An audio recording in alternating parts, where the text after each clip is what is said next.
ಮಾನವ ಹಕ್ಕು ಆಯೋಗದ ಮಾನ್ಯ ಅಧ್ಯಕ್ಷರಾದ ಶ್ಯಾಮ್ ಭಟ್ ಹಾಗೂ ಮಾನವ ಹಕ್ಕು ಆಯೋಗದ ಸದಸ್ಯರಾದ ಕೆಎಸ್ ಒಂಟಿಗೋಡಿ ಜಿಲ್ಲಾಸ್ಪತ್ರೆಗೆ ಭೇಟಿ ನೀಡಿ ಆಸ್ಪತ್ರೆ ವ್ಯವಸ್ಥೆ ಹೇಗಿದೆ, ರೋಗಿಗಳಿಗೆ ಸರಿಯಾದ ಚಿಕಿತ್ಸೆ ದೊರೆಯುತ್ತಿದೆಯೇ ಎಂದು ಪರಿಶೀಲನೆ ನಡೆಸಿದರು.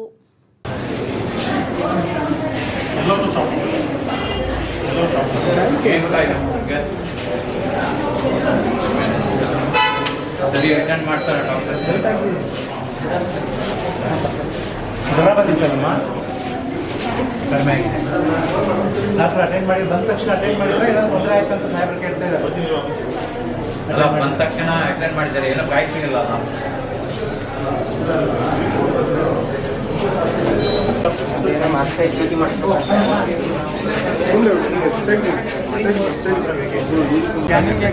ಸ್ಕ್ಯಾನಿಂಗ್ ವರ್ಕ್ ಆಗ್ತಾ ಇಲ್ವಾ? ರೇಡಿಯಾಲಜಿಸ್ಟ್ ಪ್ರಾಬ್ಲಮ್ ಇದೆ. ಗರ್ಭಿಣಿಯರಿಗೆಲ್ಲ ನಾವು ಹೈರ್ ಮಾಡಲಿಕ್ಕೆ ಪಾಲಿಸಿ ಅಲ್ಲಿ ಇನ್ನೇಕಂದ್ರೆ ಹೈರ್ ಮಾಡಿ ಮಾಡ್ತಾ ಇದ್ದೀವಿ. ಎಲ್ಲ ಸ್ಕ್ಯಾನ್ಸ್ ಕೋರ್ಸ್ ಇಲ್ಲ, ಅದನ್ನು ಮಾಡ್ತಾರೆ. ಅದು ಮಾಡಿದರೆ ಯಾರು ಹೊರಗಡೆ ಸ್ಕ್ಯಾನಿಂಗ್ ಹೋಗೋ ಅವಶ್ಯಕತೆ ಇಲ್ಲ. ಇಲ್ಲೇ ಮೆಡಿಕಲ್ ಕಾಲೇಜ್ ಕೋರ್ಸ್ ಸ್ಯಾಂಕ್ಷನ್ ಆಗುತ್ತೆ. ಬಟ್ ಬೇರೆ ತುಂಬ ಮಾಡ್ಲಿಕ್ಕೆ ಆಗಲ್ಲ ಅಂತವ್ರಿಗೆ ಡೈರೆಕ್ಟಾಗಿ ಸಿಟಿ ಸ್ಕ್ಯಾನ್. ಬಳಿಕ ಬೇಲೂರು ರಸ್ತೆಯಲ್ಲಿರುವ ಸಮಾಜ ಕಲ್ಯಾಣ ಇಲಾಖೆಯ ವಸತಿ ವಿದ್ಯಾರ್ಥಿನಿಯರ ನಿಲಯಕ್ಕೆ ಭೇಟಿ ನೀಡಿ ಅಲ್ಲಿನ ವ್ಯವಸ್ಥೆಗಳನ್ನು ಪರಿಶೀಲನೆ ನಡೆಸಿದರು.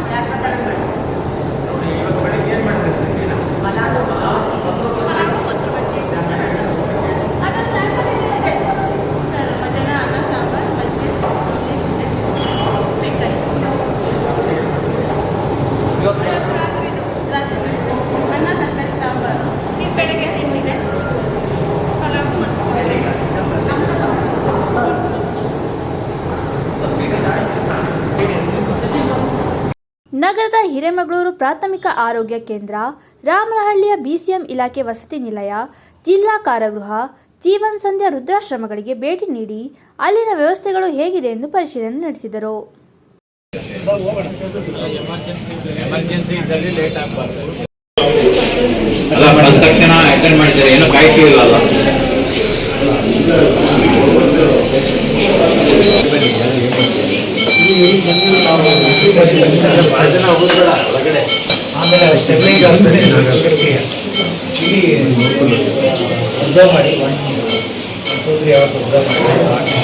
ಈ ವಾರ್ಡಲ್ಲಿ ಯಾರ್ದಾರು ಏನಾದ್ರು ದೂರುಗಳಿದೆಯಾ?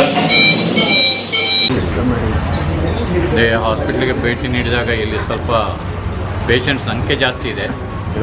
ಅದಕ್ಕೆ ಸರಿಯಾಗಿ ಕಟ್ಟಡದ ಸವಲತ್ತು ಕೂಡ ಸ್ವಲ್ಪ ಕಡಿಮೆ ಇದೆ.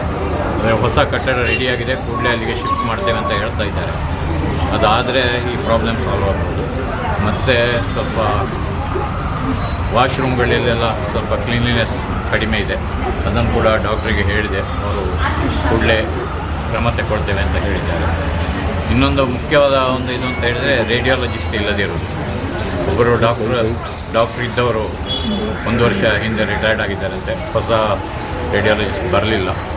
ಹಾಗೆ ಅದನ್ನು ಸ್ವಲ್ಪ ಮ್ಯಾನೇಜ್ ಮಾಡಲಿಕ್ಕೆ ಕಷ್ಟ ಆಗ್ತಾ ಇದೆ ಅಂತ ಹೇಳ್ತಾ ಇದ್ದಾರೆ. ಹಾಗಾಗಿ ಸ್ಕ್ಯಾನಿಂಗಿಗೆ ಎಲ್ಲ ಪರ್ಟಿಕ್ಯುಲರ್ಲಿ ಎಕ್ಸ್ರೇಗೆ ಹೊರಗೆ ಕಳಿಸ್ತಾ ಇದ್ದಾರೆ ಅಂತ ಹೇಳ್ತಾ ಇದ್ದಾರೆ. ಸೊ ಅದನ್ನು ಸರಿಪಡಿಸಲಿಕ್ಕೆ ನಾವು ಸರ್ಕಾರಕ್ಕೆ ಕೂಡಲೇ ಪ್ರಸ್ತಾವನೆಯನ್ನು ಕಳಿಸ್ತೇವೆ, ಶಿಫಾರಸು ಮಾಡ್ತೇವೆ. ಈಗ ನಾವು ಅಬ್ಸರ್ವ್ ಮಾಡಿದ ಪ್ರಕಾರ ಅವರೆಲ್ಲ ಪ್ರತಿಯೊಬ್ಬರಿಗೆ ಎಂಟರ್ಟೈನ್ ಮಾಡ್ತಾ ಇದ್ದಾರೆ. ಈ ಸರ್ವರ್ ಡೌನ್ ಇರೋದ್ರಿಂದ ಸ್ವಲ್ಪ ಸಮಯ ಆಗ್ತಾ ಇದೆ ಕೌಂಟರ್ನಲ್ಲಿ ಟಿಕೆಟ್ ಮಾಡಲಿಕ್ಕೆ. ನಾವು ಸುಮಾರು ಪೇಷಂಟ್ಸಿಗೆ ಮತ್ತು ಅಟೆಂಡೆನ್ಸ್ಗೆಲ್ಲ ಎನ್ಕ್ವೈರಿ ಮಾಡಿದಾಗ ವೈದ್ಯರು ಚೆನ್ನಾಗಿ ನೋಡ್ಕೊತಾರೆ ಮತ್ತು ಯಾವುದೇ ಹೇಳೋದಿಲ್ಲ.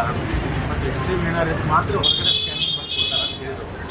ಮತ್ತು ಗೌರ್ಮೆಂಟ್ ಒಂದು ಸ್ಕೀಮಲ್ಲಿ ಸಹಿತ ಗರ್ಭಿಣಿಯರಿಗೆ ಅವರೇ ಸರ್ಕಾರದ ದುಡ್ಡು ಕೊಟ್ಟು ಹೊರಗಡೆ ಸ್ಕ್ಯಾನ್ ಮಾಡಿಸ್ತಾರೆ. ಯಾಕಂದರೆ ಇಲ್ಲಿ ರೇಡಿಯಾಲಜಿಸ್ಟ್ ಪೋಸ್ಟ್ ವೇಕೆಂಟ್ ಇದೆ. ಆದ್ದರಿಂದ ಅವರು ತಕ್ಷಣ ಅವರು ರೇಡಿಯಾಲಜಿಸ್ಟ್ ಅಪಾಯಿಂಟ್ ಆದ ನಂತರ ಆ ಸಮಸ್ಯೆ ಸಹ ಬಗೆಹರಿತಾರೆ ಅಂತ ಹೇಳ್ತಾರೆ. ಆಮೇಲೆ ಸ್ಥಳಾವಕಾಶದ ಕೊರತೆಯೂ ಇದೇ ಕಂಡು ಬರ್ತಾರೆ. ಇಲ್ಲಿ ಅದಕ್ಕೆ ಹೊಸದಾಗಿ ಬಿಲ್ಡಿಂಗ್ ಆಗಿದ್ದರಿಂದ ಮೆಡಿಕಲ್ ಕಾಲೇಜ್ ಆಗಿದ್ದರಿಂದ ಅದಕ್ಕೆ ಅಲ್ಲಿ ಸ್ಥಳಾಂತರಗೊಂಡ್ರೆ ಈಗ ಸ್ವಲ್ಪ ರಶ್ ಕಡಿಮೆ ಆಗ್ತದೆ. ಎಲ್ಲರೂ ವೈದ್ಯರು ಸರಿಯಾಗಿ ನೋಡ್ಕೊಂಡು ನಾವು ಎನ್ಕ್ವೈರಿ ಮಾಡಿದಾಗ ವೈದ್ಯರೆಲ್ಲ ಸರಿಯಾಗಿ ನೋಡ್ಕೊಂಡು ಪೇಷಂಟ್ಸ್ ಹೇಳಿದರು. ಆಮೇಲೆ ಹಾಸ್ಪಿಟ್ಲಲ್ಲಿ ಸ್ವಲ್ಪ ಸ್ವಚ್ಛತೆ ಇಲ್ಲದ್ದು ಕಂಡು ಬಂತು. ಅದ್ರ ತಕ್ಷಣ ಈಗ ಸ್ಕ್ಯಾವೆಂಜರ್ದು ಇದಾಗಿದೆ, ಅಪಾಯಿಂಟ್ಮೆಂಟ್ ಆಗ್ತಾ ಇಲ್ಲ, ಆಮೇಲೆ ನಾವೇ ದುಡ್ಡು ಕೊಟ್ಟು ವರ್ಗಾವಣೆ ಮಾಡಿಸ್ತಾ ಇದ್ದೀವಿ ಅಂತ ವೈದ್ಯಾಧಿಕಾರಿಗಳು ಹೇಳಿದರು. ಆ ಪ್ರಕಾರ ಅವ್ರು ತಕ್ಷಣ ಅದನ್ನು ಮಾಡಿಸ್ತೀವಿ ಅಂತ ಹೇಳಿದ್ದಾರೆ. ಆಮೇಲೆ ಡಿ ಗ್ರೂಪು, ಆಮೇಲೆ ಬೇರೆ ಮೆಡಿಕಲ್ ಏನು ಸ್ಟಾಫ್ ಇದೆ ಅವ್ರ ಕಡೆಯಿಂದ ನಾವು ಇದರ ಸ್ವಚ್ಛತೆ ಬಗ್ಗೆ ಆಮೇಲೆ ಯಾವುದೇ ಹೆಲ್ಪ್ ತೊಗೊಂಡು ಅವ್ರ ಕಡೆಯಿಂದ ನಾವು ತೊಗೊಂಡೆಲ್ಲ ಕೆಲಸ ಮಾಡ್ತಾಯಿದ್ದೀವಿ. ಈ ಸಂದರ್ಭದಲ್ಲಿ ಅಪರ ಜಿಲ್ಲಾಧಿಕಾರಿಗಳಾದ ನಾರಾಯಣ ರೆಡ್ಡಿ ಕನಕರೆಡ್ಡಿ, ಜಿಲ್ಲಾಸ್ಪತ್ರೆಯ ಸರ್ಜನರಾದ ಡಾಕ್ಟರ್ ಮೋಹನ್ ಕುಮಾರ್, ಡಿಎಚ್ಒ ಅಶ್ವಥ್ ಬಾಬು ಹಾಗೂ ಇನ್ನಿತರ ಸಿಬ್ಬಂದಿಗಳು ಉಪಸ್ಥಿತರಿದ್ದರು.